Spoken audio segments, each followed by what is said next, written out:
साथ ही यहाँ पर हम देखें एक महत्वपूर्ण आदेश, भारत की जनगणना कब होगी। जनगणना कार्य से संबंधित आदेश यहाँ पर जारी किया गया है जनगणना कार्य निदेशालय मध्य प्रदेश द्वारा।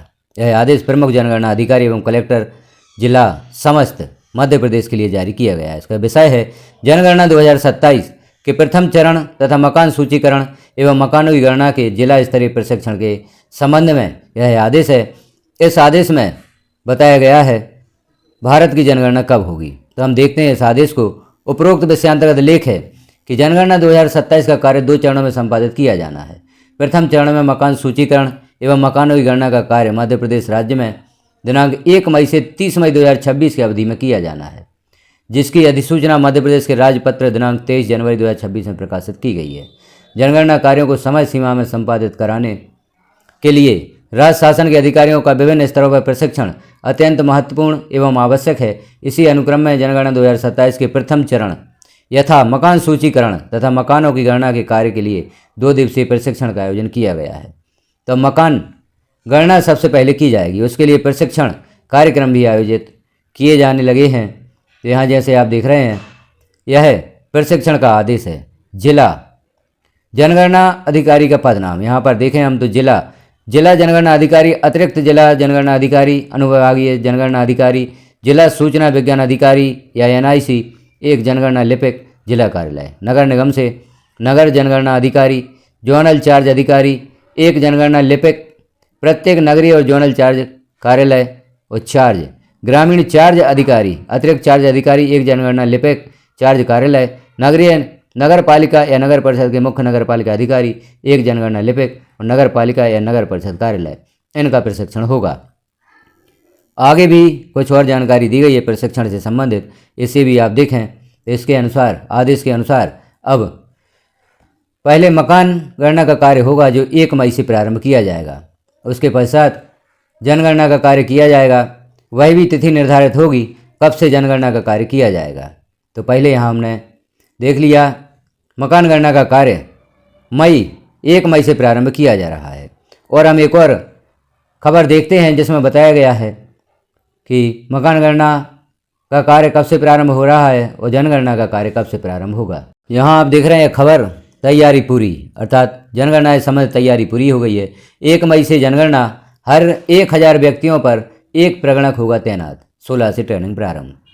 हर व्यक्ति को जानकारी देना अनिवार्य। गलत सूचना देने पर 3 साल तक की सजा का प्रावधान। यदि जनगणना में कोई व्यक्ति गलत जानकारी देता है तो 3 साल तक की सजा का प्रावधान है। हर जानकारी की रियल टाइम में की जाएगी अपडेट। राजधानी सहित पूरे प्रदेश में 1 मई से शुरू हो रही डिजिटल जनगणना में हिस्सा लेना आपके लिए सिर्फ जरूरी नहीं बल्कि कानूनी अनिवार्यता है।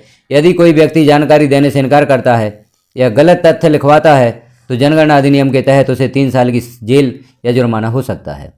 पहली बार होने जा रही इस पूरी तरह पेपरलेस गणना के लिए भोपाल में अफसरों की ट्रेनिंग 16 फरवरी शुरू होगी। भोपाल में डिप्टी कलेक्टर भुवन गुप्ता को इस महाअभियान की जिम्मेदारी सौंपी गई है। प्रगणक होंगे सरकारी कर्मचारी। मोबाइल ऐप के जरिए 3 चरणों में मकान, परिवार और व्यक्तिगत जानकारी जुटाएंगे।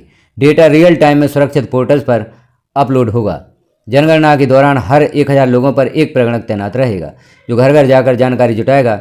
1 मई से प्रगणक पहले मकान की जानकारी दर्ज करेगा, इसके बाद परिवार से जुड़ी जानकारी ली जाएगी, अंत में व्यक्तिगत विवरण दर्ज होगा। इस बार जनगणना पूरी तरह डिजिटल होगी। प्रगणक मोबाइल ऐप के जरिए जानकारी दर्ज करेंगे, डेटा रियल टाइम में पोर्टल पर अपलोड होगा और प्रक्रिया लगभग पेपरलेस रहेगी। जाति से जुड़ा डेटा भी ऐसे ही अपडेट किया जाएगा। अब यहाँ हम देखते हैं कुछ और महत्वपूर्ण प्रश्न दिए गए हैं, इन प्रश्नों को भी हम देखते हैं। जनगणना किस तरह और कब से होगी? तो जवाब है 1 मई 2026 से डिजिटल जनगणना शुरू होगी। प्रगणक मोबाइल ऐप से घर घर जाकर डेटा इकट्ठा करेंगे।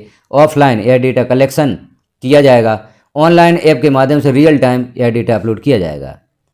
अगला प्रश्न है, मुझे कैसे पता होगा कौन प्रगणक है? तो जवाब होगा ये सरकारी कर्मचारी होंगे। इनकी पहचान के लिए संबंधित क्षेत्र के तहसीलदार द्वारा तय फॉर्मेट का ID कार्ड जारी किया जाएगा। इससे पहचान में आसानी होगी। जनगणना के काम में लगे कर्मचारियों को अलग से मानदेय भी दिया जाएगा।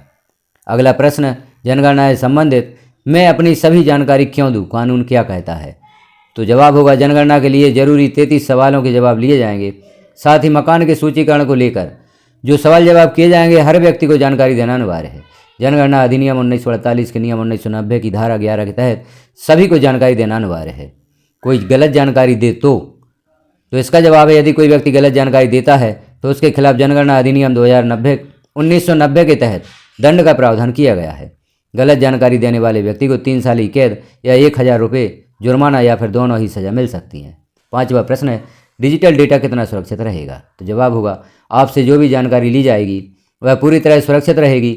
आपकी जानकारी को किसी भी व्यक्ति से साझा नहीं किया जाएगा। इसके लिए 3 जगह पर डेटा सेंटर देश में बनाए गए हैं, एक बेंगलुरु, दूसरा लखनऊ और तीसरा नई दिल्ली में। यह डेटा कौन देख सकता है? तो इसका जवाब होगा यह डेटा संबंधित क्षेत्र के अफसर ही देख सकते हैं, बाकी आम लोगों को इसका एक्सेस नहीं दिया जाएगा। तो इस प्रकार से हमने जानकारी देखी। जनगणना से संबंधित मकान गणना का कार्य 1 मई से प्रारंभ हो जाएगा। कौन यहाँ पर प्रगणक होंगे वह भी जानकारी हमने देखी। जानकारी देना क्यों आवश्यक है वह भी जानकारी हमने देखी। तो आप भी देखें इस जानकारी को। यदि आप सरकारी कर्मचारी हैं तो आप तैयार रहें, आपकी ड्यूटी जनगणना में लगाई जाएगी। और यदि आप जनगणना सदस्य हैं तो अपनी सही जानकारी प्रगणक को दें, क्योंकि यहाँ पर हमने देखा कि इस कानून के तहत यदि गलत जानकारी आप देते हैं तो आपको सजा भी हो सकती है। तो जानकारी कैसी लगी आपको कमेंट में एक बार अवश्य बताएं। चैनल को सब्सक्राइब कर लें, क्योंकि यहाँ पर आपको जनगणना से संबंधित विभिन्न अपडेट समय समय से प्राप्त होती रहेंगी। किस प्रकार से आप मकान गणना करेंगे जब कार्य प्रारंभ हो जाता है तो वही भी जानकारी आपको वीडियोज़ के माध्यम से दी जाएगी। चैनल को सब्सक्राइब नहीं किया है तो सब्सक्राइब कर लें, बेल आइकन को क्लिक कर ऑल पर प्रेस अवश्य कर दें। हमारे साथ बने रहने के लिए आपका धन्यवाद।